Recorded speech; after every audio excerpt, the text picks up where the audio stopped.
I never thought a cooking course would be what unraveled my marriage. Not a late-night bar crawl, not a sketchy coworker, or an old flame sliding into her DMs, but a community center cooking class. I should have known something was off the moment I saw how excited she was to sign up. Emily and I had been married for almost 8 years. We were fine, I guess. Comfortable. Our routines were clockwork. Coffee at 7:15. She left for her admin job at 8. I logged in for remote work around the same time. Weekends were errands, Netflix, maybe a dinner out if we were feeling ambitious. We weren't broken, just faded. So when she came home one night raving about the new Mediterranean cooking course at the local center, I encouraged it. "Sounds fun," I said. "Something different." God, if I'd known. The class met twice a week, Monday and Thursday evenings. She was home late those nights. Nothing outrageous at first. An extra 20 to 30 minutes, maybe a stop for groceries after class. But then it became an hour, sometimes more. She'd come home flushed and glowing, her hair still tied up but tousled, like she'd been moving a lot. She claimed they were practicing techniques, or cleaning up. I had no reason not to believe her, until I did. His name was Marco, the chef. He was younger than me by at least 10 years, with a 5 o'clock shadow that probably never left his face, and that kind of effortless charm that made middle-aged women giggle and 20-somethings swoon. He taught the class with a thick accent and a smile that practically promised secrets. Emily started mentioning him constantly. Marco said to always salt the water like the sea. Marco taught us how to chiffonade basil. Marco says store-bought pesto is a sin. I made a few jokes at first. Called him Chef Boyardee once. Emily laughed, but too much and too long. One Thursday night, I was home late from a business dinner. When I walked in around 9:30, the house was empty. Her car was in the drive, but no sign of Emily. I texted. Called. Nothing. I was about to start calling hospitals when she finally walked in the door, just past 10, breathless, cheeks flushed, carrying a Tupperware of something that smelled too good for excuses. "Oh, sorry," she said.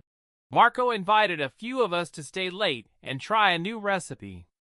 It turned into a little tasting party. I meant to text you, but my phone died." The next morning, I checked her battery percentage. 97%. Fully charged. That's when it started. The doubt. The stomach-turning suspicion that I was losing her, not to time or life's slow grind, but to someone else. I didn't confront her, not yet. Instead, I signed up for the next available class. Pretended to be a stranger when I walked in. A little petty, sure, but I had to know. And what I saw made my stomach twist. Emily and Marco were at the front of the room, laughing, her hand casually resting on his arm as they demonstrated how to knead dough. Her smile wasn't the tired, polite one I'd gotten used to. It was full, free, electric. She hadn't looked at me like that in years. She didn't see me until the break.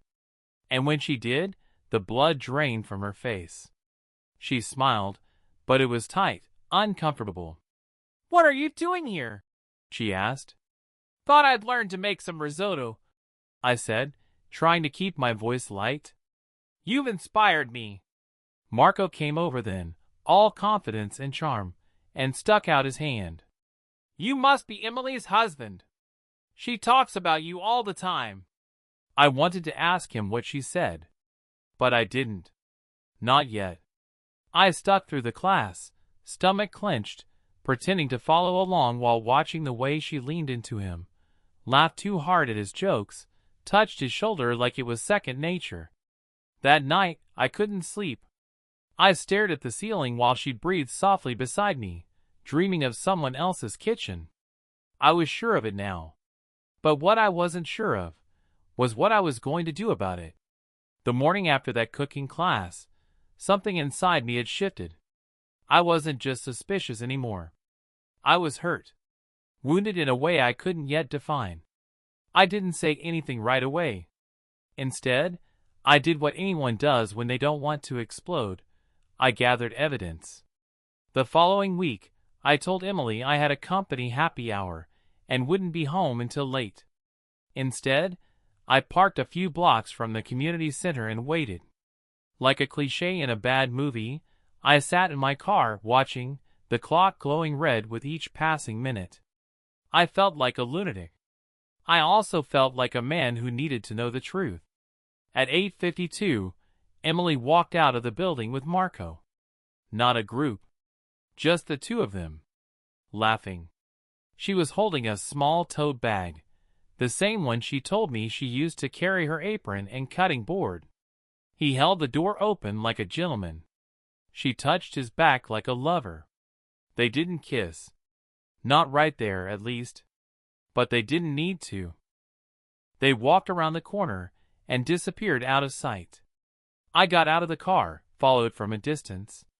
They turned into a parking lot behind a little cafe that looked closed for the night. A small light was on in the back. A private kitchen? A side business? I didn't want to know. But I also couldn't stop. What happened next still replays in my head months later. I crept up behind a stack of crates, just in time to see her press her hand against Marco's chest and smile. He leaned down, and she lifted herself onto her toes. Their lips met like it wasn't the first time, like it was something they'd practiced. Something that had already become routine. I didn't make a sound. I didn't yell or confront or swing a fist. I simply turned and walked back to my car, more numb than angry. I drove home on autopilot, sat in the dark for a long time, and tried to understand how something so seemingly small, a night class, had dismantled the life I thought I was living. The next day, I asked her to sit with me. "Can we talk?" I said, and something in my voice must have given me away because her face immediately dropped. She tried denial at first. "What do you mean?" she asked, eyes wide. "Talk about what?" "Marco," I said. She looked down. "You kissed him," I added. "Last night.